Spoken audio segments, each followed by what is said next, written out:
Hej og velkommen til Danmarks Naturguide. I dag skal det handle om bjæsk eller kryddersnap, som nogen også kalder det. Og den første plante, jeg vil fortælle om, det er den, der hedder regnfang eller ormekrudt, som nogen også kalder den, fordi den har været brugt til ormemiddel i gamle dage.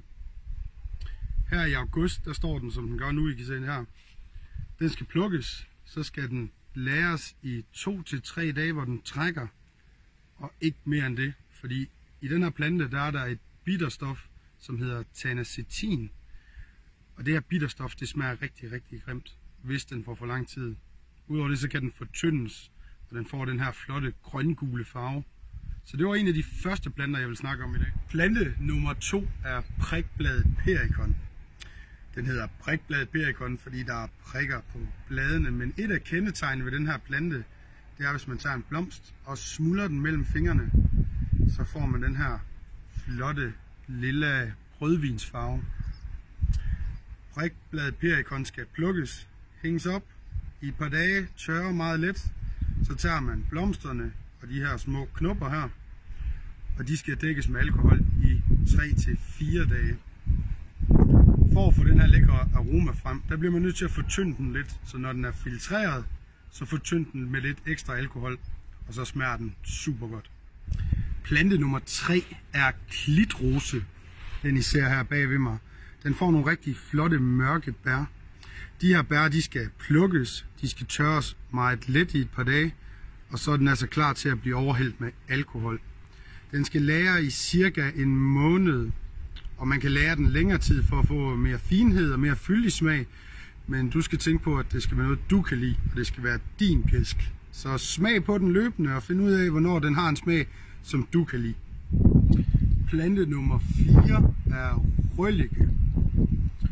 Røllike, den skal plukkes og tørres et par dage. Derefter, der skal den så lagre i 4 til 5 dage. Den skal fortyndes, fordi den kan være rigtig, rigtig skarp i smagen. Så ved at fortynde den en lille smule, så du finder noget, som du synes smager godt.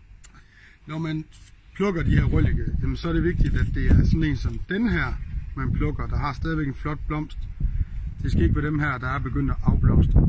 Så find nogle med rigtig flotte blomster, lad dem tørre. Det gør ikke noget, de bliver lidt grålige i farven, når det er de tørre, og så er de altså klar til brug. Plante nummer 5 er rævling. Rævling får de her små, fine, mørke bær.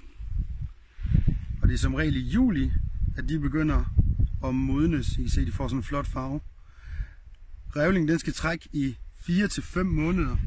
Men igen er det jo, hvordan du synes, at det smager. Så lav nogle små prøver og se, hvor lang tid du synes, den skal trække. Men 4 til 5 måneder, så har du en god rævlingpjæsk. Plante nummer 6 er enebær.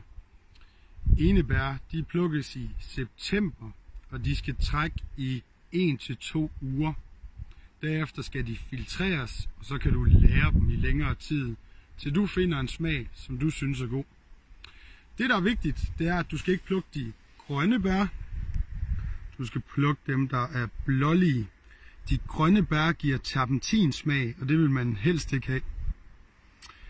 På danmarksnaturguide.dk kan du læse mere om enebær, hvordan du laver din egen gin, og det kan du nemlig bruge enebær til. Så gå ind på danmarksnaturguide.dk og find ud af mere om de her spændende planter. Plante nummer 7 er pors. Pors, den skal trække i 3 til 5 dage. Man skal bruge bladene, du kan bruge raklerne, men lige nu kan du bruge bladene. 3 til 5 dage. Filtrer den, lad den lære i længere tid, til du finder en smag, du godt kan lide. Hvis du vælger at plukke en masse pors, så lad være med at tørre det for længe, for hvis det bliver for tørt, jamen så får det sådan en høstsmag, og det vil man helst undgå. Så tag det, du skal bruge, gå hjem og lav din bjæsk, og så er den klar til at drikke efter et stykke. Den sidste plante, jeg vil fortælle om i det her afsnit, er vandmynte. Jeg har ikke prøvet at lave vandmyntebjæsk før, men det er en lille opgave til dig. Prøv at gå ud og finde noget vandmynte. Lad det trække, lad det lære, skriv ned, og så skriv din opskrift i kommentaren nedenunder, så andre de kan få glæde af din vandmyntebjæsk. Vi er tæt på kysten lige nu, og vandmynte det finder man i nogle små vandhuller rundt omkring. Man kan dufte den på lang afstand, og hvis man tager et blad op, bruger at dufte til det, kan man dufte, det dufter virkelig meget af mynte. Og det smager også af mynte. Lige nu har de nogle rigtig flotte lilla blomster, så den er så til at se, og den er til at dufte sig frem til. Så det var 8 planter, der handlede lidt om bjæsk i det her afsnit. Jeg håber, du har nydt det, og jeg håber, du kunne bruge det til noget. Tak fordi du kiggede med.